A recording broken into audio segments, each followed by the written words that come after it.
Alors, les trophées UNFP, je rappelle que ce sont les joueurs qui votent, avant tout débat. Ce sont donc les professionnels de la profession qui votent.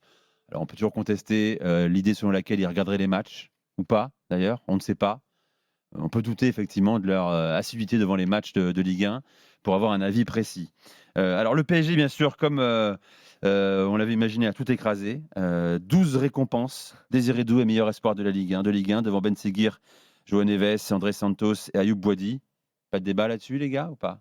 Non, c'est un Désiré choix Doué, 6 normal. buts, 6 passes en Ligue 1. Oui, normal. Deuxième partie de saison. Ok, Normal. Ousmane Dembélé, meilleur joueur. Normal. Meilleur buteur. Et donc là, on entre dans un débat. Lucas Chevalier, meilleur gardien. Alors. Non. Ah bah pour moi, normal. Ah Normal. Moi, j'ai lu pas mal de messages sur les réseaux.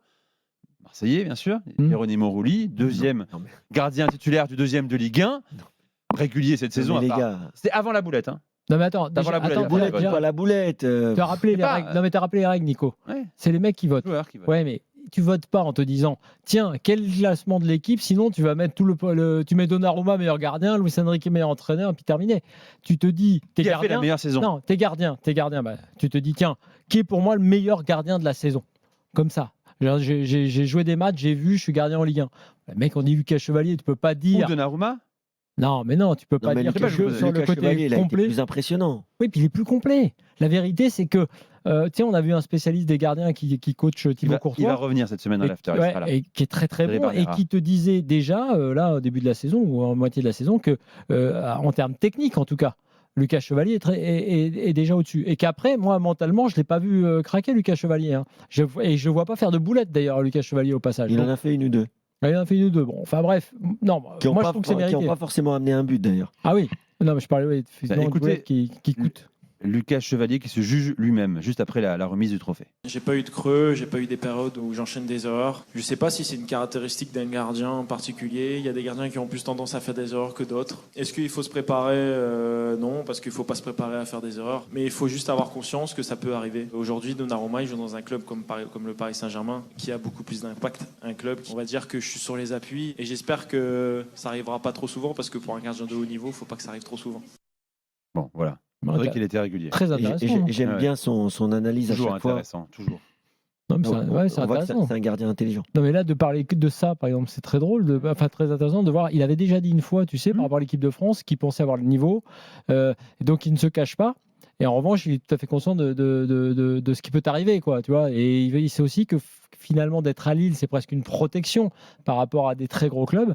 Mais enfin, moi, on m'a dit récemment, parce que Donnarumma a été exceptionnel sur sa ligne, toujours.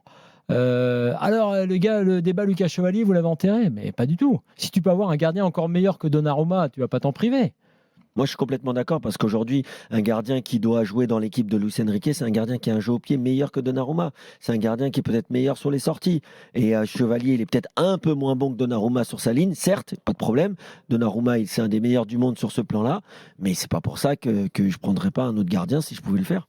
Moi, je pense que d'ailleurs, au passage, pour revenir sur cette comparaison, parce que là, elle est importante. Et on nous parlait de Rulli quand même. Non, mais justement, elle est plus intéressante. Elle est plus intéressante sur Donnarumma, même si on a fait une très bonne saison d'ailleurs, par rapport à ce qu'il fait dans cette fin de saison. Parce que très clairement, il a repris le niveau qu'il avait à l'Euro avec l'Italie. Ok. Sauf que là où je vois encore un avantage à Luis Enrique, c'est que il a un peu changé la façon et ce qu'il demande à son gardien. Exactement. En fait, il est pas bon sous pression, Donnarumma. Eh ben Donnarumma, les fameuses relances très courtes, là, t'en vois beaucoup moins. Donnarumma, il travaille son jeu au pied sans pression, parce que c'est pas un mauvais gardien au pied. Il est moins bon sous pression. Et deuxièmement, sortie aérienne, qu'est-ce qu'il a fait? Il écarte le danger. Il capte rarement toujours Donnarumma, mais il prend ses responsabilités, il est déjà plus en confiance et il écarte. Donc en gros, sur les deux points sur lesquels il a des faiblesses qui sont connues, coup de pied arrêté et jeu sous pression, et relance sous pression, moi, je pense que là aussi, dans le staff, pas que de Luis Enrique d'ailleurs, l'entraîneur des gardiens, qui est d'ailleurs venu prendre le trophée de Luis Enrique ce soir sur la scène, ils ont trouvé aussi un moyen d'adapter tout ça, sachant qu'ils ont par ailleurs, par contre, sur la ligne, sans doute le meilleur. C'est l'un des meilleurs du monde d'ailleurs. Alors, record donc pour le PSG cette saison qui place 9 joueurs dans l'équipe type. Le record, c'était 8. C'était en 2016, déjà le Paris Saint-Germain. Achraf Hakimi, Marquinhos, Nuno Mendes, Willian Pacho. Donc la défense, Désiré Doué, Joao Neves, Vitinha au milieu de terrain, Barcola et Ousmane Dembélé. Donc seul Lucas Chevalier dans le but. Et donc Ryan Cherki, meilleur passeur, Moi, sur la défense, se fait une place. Sur la défense. Sur la défense, j'aurais pas mis les 4 Parisiens.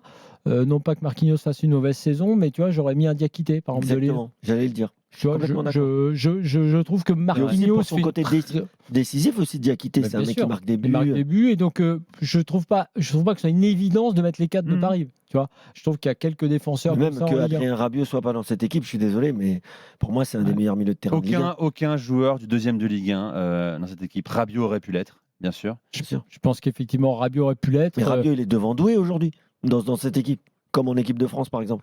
Mais tous les jours. Et puis ils ont mis Doué au milieu de terrain, on est d'accord? Doué, Joao Neves, ouais, je suis d'accord avec toi. Désolé, toi, tu sors Doué parmi les trois là. Ouais, bien sûr. Okay. Doué, c'est un remplaçant au PSG cette saison. Il n'est pas titulaire indiscutable. Il finit fort depuis 2 mois, mais sur la durée. Il est déjà meilleur talent, c'est très bien. Mais pour moi, Adrien Rabiot, je suis surpris. Adrien Rabiot est majeur dans la 2e place de l'OM. Rabiot, il est majeur dans la 2e place de l'OM. Je trouve effectivement. Supporters de l'OM, écoutez bien, puisque vous êtes encore mépris sur certains de mes propos ce week-end. Parce que j'ai dit pas bien avec les supporters de l'OM. Je suis pas bien parce que en fait, j'ai accepté. Non, regardez sur Afterfoot TV, il tremble. Non, pas du tout. Non, j'assume tout, mais ce qui est marrant, c'est que pas bien, tu sais, on valide les extraits qu'on passe sur les réseaux. Et j'étais au Roazhon, puisqu'on faisait les émissions sur place hier soir. Et donc, j'ai dit, OK, je valide. Et j'ai dit, je sais que je vais en prendre plein la gueule, parce que la façon dont c'était rédigé, j'avais dit, la 2e place est ultra méritée. J'avais ciré le poil dans le bon sens. Ouais. Mais j'avais dit, ils le doivent aussi aux erreurs des autres équipes. Factuel. Mais comme ça a été mis au début de ma citation, je me suis fait ramasser. Donc, amis marseillais, je trouve anormal qu'il n'y ait aucun Marseillais dans cette équipe. Quel démago maintenant, t'as vu ça? Non, j'assume tout, j'assume ce que j'aime pas à l'OM, ce que j'aime. Et deuxièmement, non mais d'abord, je pense que pourquoi je dis ça, et je te rejoins, je pense que si tu es joueur de Ligue 1, je reprends le même raisonnement que je me mets à la place d'eux, puisque c'est la façon de voter. Si tu es joueur de Ligue 1, si tu vois pas que Rabiot, tu as une chance infinie d'avoir Rabiot en Ligue 1, et que Rabiot, on savait pas trop comment il allait être mentalement, il est énorme, à la fois en patron et sur le terrain et en dehors. Là, j'avoue que si tu es joueur de Ligue 1 et que tu votes pas pour Rabiot, il y a un truc qui m'échappe. Ce qu'il faut comprendre, et c'est ce que j'ai dit la semaine dernière. Attendez, moi, je pense qu'il y a des joueurs aussi qui, vous savez comment ça se passe, c'est quelqu'un de l'UNFP qui vient dans les vestiaires, les joueurs choisissent sur une tablette. Et moi, je pense qu'il y a un raisonnement, ils ont voté, je crois, il y a quelques semaines, donc il était déjà titularisé régulièrement à Désiré Doué. Ça devait être. Désiré Doué est trop fort. Il est trop fort. Il est trop fort. Il est trop fort.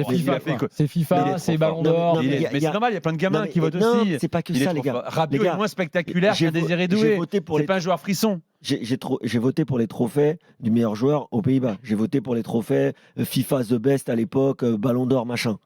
Déjà, quand tu votes, il faut savoir quelque chose. Les joueurs de Ligue 1, et ce n'est pas une critique envers eux, c'est leur travail, la Ligue 1. Mais leur travail, c'est leur club.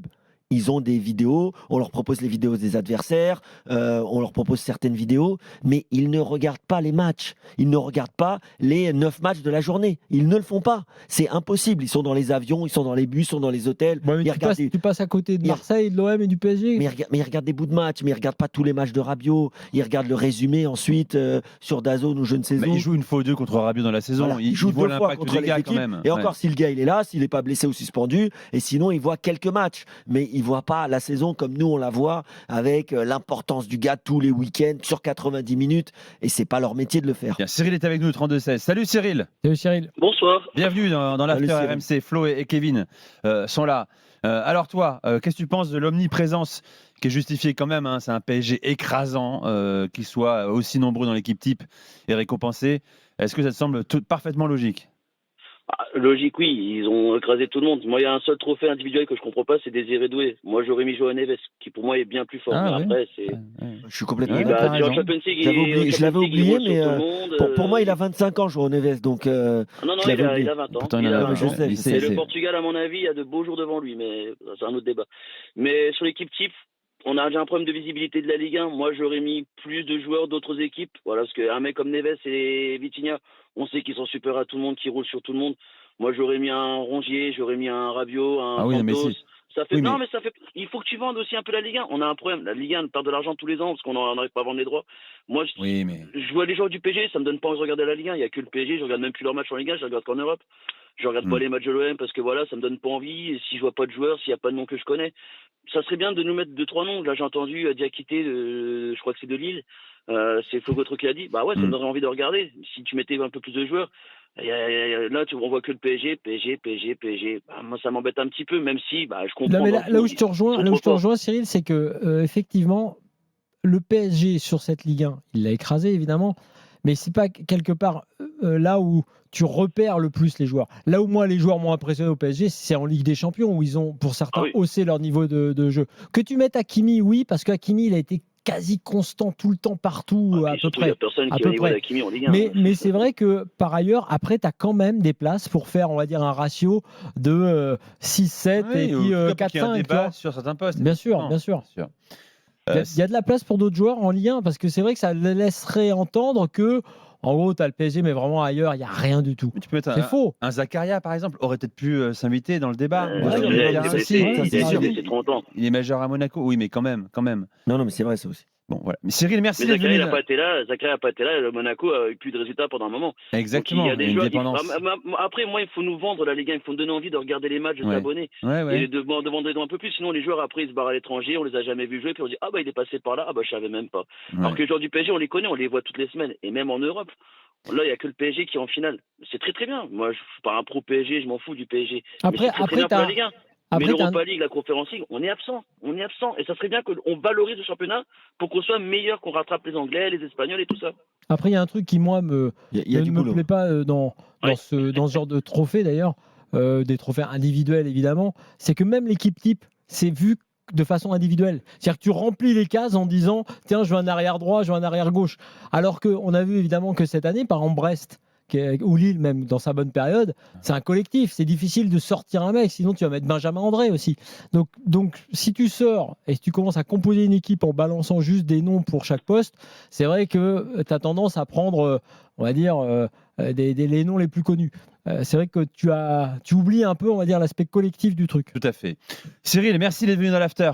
Je vous en prie.